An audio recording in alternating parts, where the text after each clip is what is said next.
باب نبوت بند ہو گیا ہے، پس خدا بر ما شریعت ختم کر، بر رسول ما رسالت ختم کر۔ ما کان محمد ابا احد من رجالکم ولکن رسول اللہ وخاتم النبیین، واضح غیر مبہم اور حتمی اعلان۔ لیکن اس کے باوجود بھی ایک شخص نے کہا کہ میں نبی ہوں، لوگوں نے اسے بھی مان لیا۔ نبی کا آنا ممکن نہیں ہے، لیکن پھر بھی اگر کسی نے ادعا کیا تو لوگوں نے اس کو تسلیم کر لیا۔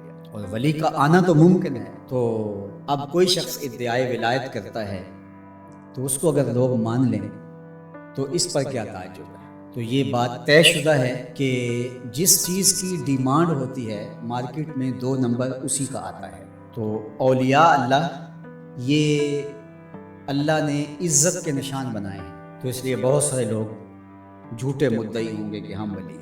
ولی کی جو حقیقی علامتیں ہیں وہ تقویٰ ہے، ایمان کی وہ اعلیٰ ترین منزل ہے جو اس کو نصیب ہوتی ہے، جو باقی لوگوں کا وہ مقصود نہیں ہے۔ تو اب یہ تو منزل حاصل نہیں ہو پائے گی ان کو۔ اب ولی کی ایک ظاہری علامت جو بادی النظر میں ہے وہ کرامت ہے۔ اب کرامت کا ظہور بھی 2 نمبر لوگوں سے نہیں ہو سکتا، لیکن کوئی جھوٹی بات منسوب تو کر سکتے ہیں اپنے ساتھ، یا کوئی مگر کوئی فن اس کو کرامت تو قرار دے سکتے ہیں دجل، فریب اور دھوکے کے ذریعے سے، اور ایسا ہوتا ہے۔ تو اگر 2 نمبر اولیاء پائے جائیں اور ہم پہچان بھی جائیں یہ 2 نمبر ہیں، یا کسی کی جھوٹی کرامت کو سنیں، تو اس کا یہ مطلب ہوگا کہ ہم اولیاء کا انکار کر دیں۔ جھوٹے مدعیان نبوت کو ہم پائیں، ان کا انکار کریں، تو کیا اس کا یہ مطلب ہوگا کہ 1 لاکھ کئی ہزار نبیوں کا بھی انکار کر دیں؟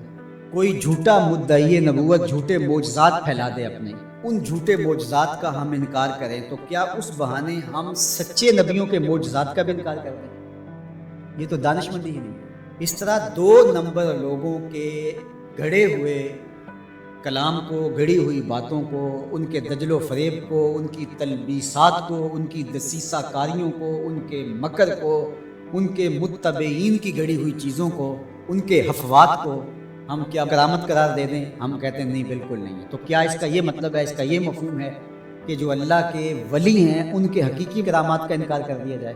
جب علم سطحی ہوگا تو ایسا ہوگا۔ 2 نمبر لوگوں کی حفوات کو آپ ضرور اس کی تردید کریں۔ بزرگوں کی کتابوں کے اندر بعد میں آنے والوں نے کچھ چیزیں مندرج کر دیں۔ جب اللہ کے رسول سے لوگوں نے حدیثیں منسوب کر دیں تو کسی بزرگ کے ساتھ کرامت کیوں نہیں منسوب کی جائے؟ یہ ہو سکتا ہے، اس کو آپ الگ کیجئے، فن کے اعتبار سے الگ کیجئے، جس طرح محدثین نے کیا، انہوں نے چھانٹی کی، موضوع اور صحیح کو الگ الگ کیا۔ یہ تو نہیں ہے کہ ایک موضوع حدیث آ گئی تو پورے ذخیرہ حدیث کا انکار کر دیا، ایسا تو نہیں کیا۔ بہار کے راہ گلی میں راہ مسوس، اگر کمبل میں پسو پڑ جائیں تو کمبل جلانا چاہیے یا جھاڑ کے پسو نکالنے چاہیے؟ دانش مندی تو یہی ہے کہ اس کمبل سے پسوؤں کو نکال کر کے اس کمبل کو صاف کیا جائے، نہ یہ ہے کہ کمبل ہی جلا دیا جائے۔ لوگوں نے دین ہی جلا دیا۔ اور میں آپ کو ایک کہانی قرآن سے سنا۔ واقعہ اس طرح ہوا کہ حضرت سلیمان علیہ السلام کو آ کے ہدہد نے بتایا کہ ملک سبا میں ایک خاتون ہے جو لوگوں پر حکمرانی کر رہی ہے، اور اس کے پاس بہت بڑا تخت ہے۔ اس تخت کی چوڑائی اور لمبائی علماء تفسیر نے لکھا کہ 60 ہاتھ چوڑا تھا اور 80 ہاتھ لمبا تھا۔ حضرت سلیمان علیہ السلام نے اس کو خط لکھا ملکہ بلقیس کو کہ تم میرے پاس حاضر ہو جاؤ، ورنہ جو ہے وہ میرے ساتھ جنگ کرنے کے لیے تیار ہو جاؤ۔ اس نے تحفے اور انعام و اکرام لے کر کے حاضر ہونے کا فیصلہ کیا۔ جب وہ بہت قریب آ گئی تو آپ کی مجلس لگی تھی حضرت سلیمان کی، تو آپ نے اپنے لوگوں کو کہا کہ وہ جس تخت پہ ناز کرتی ہے تو کوئی ہے اس کے آنے سے پہلے لے آئے، اور وہ بالکل قریب آ چکی تھی۔ تو ایک جن اٹھا، اس نے کہا حضرت یہ خدمت میرے ذمہ لگائیے۔ قال عفریت من الجن، وہ بڑا قوی ہیکل، بڑا طاقتور، بڑی توانائی رکھنے والا، اس نے کہا کہ حضرت یہ ذمہ داری میری رہے، کب تک لے کے آؤ گے؟ کہا مجلس برخاست ہونے سے پہلے پہلے لے آؤ۔ صبح کو مجلس لگتی تھی، دوپہر کے وقت برخاست ہو جاتی تھی۔ اس نے کہا مطلب میں دوپہر تک لے آؤں۔ اللہ اکبر! 1 مہینہ جاتے ہوئے لگتا تھا، 1 مہینہ آتے ہوئے لگتا۔ ڈبیا بھی ہو اور جیب میں ڈال کے لے آنی ہو پھر بھی 2 ماہ چاہیے، اور وہاں پہروں کے اندر مکفل تھا۔ بڑی بات تھی نا، لیکن حضرت سلیمان نے کہا نہیں، مجھے اس سے بھی پہلے چاہیے۔ تو پھر کیا ہوا؟ قال الذی عندہ علم من الکتاب، پھر وہ اٹھا جس کے سینے میں زبور کا علم تھا، جو کتاب کو جاننے والا تھا۔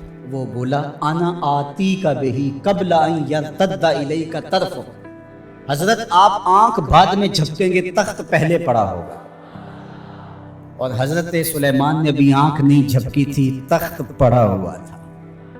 ایک مہینہ جاتے ہوئے لگتا ہے، ایک مہینہ آتے ہوئے لگتا ہے۔ یار حضرت سلیمان کا امتی آنے واحد میں تخت لے کے قدموں میں حاضر کر دیں، اور یہ قرآن نے کہا ہے، تو شاہ نقش بند بخاری بخارے سے کابل میں نہیں آ سکتے۔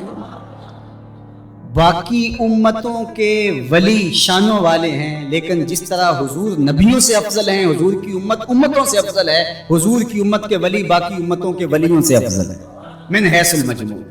حضرت سلیمان کے غلام کی شان ہے کہ آنے واحد میں یہ کرشمہ کر دکھاتے ہیں، اور مقتدی بن کے حضرت سلیمان مسجد اقصی میں جس نبی کے پیچھے کھڑے ہیں، اس امام کی شان کا عالم کیا ہوگا؟ جس کے غلام کی یہ شان ہے، اس کے امام کی شان کا عالم کیا ہوگا؟